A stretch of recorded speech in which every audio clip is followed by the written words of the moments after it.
शुभवासनानां कर्तुं निषेधमुरुधा भगवत्स्वरूपे निर्बीजसाङ्ख्यमतयोगसुयुक्तिभाजम् त्वां भक्तिधर्मतनयं शरणं प्रपद्ये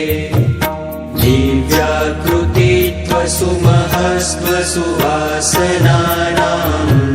सम्यक् विधिं प्रथयितुं च पतो रमाया सालम्बसाङ्ख्यपथयोगसुयुक्तिभाजां त्वां भक्तिधर्मतनयं शरणं प्रपद्ये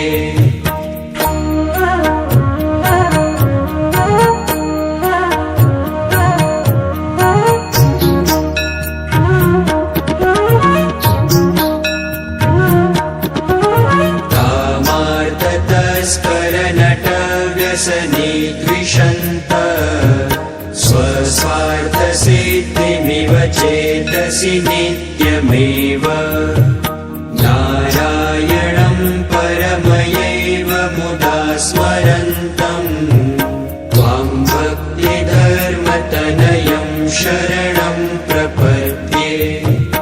साध्वी चकोरशलभास्तिमिकाल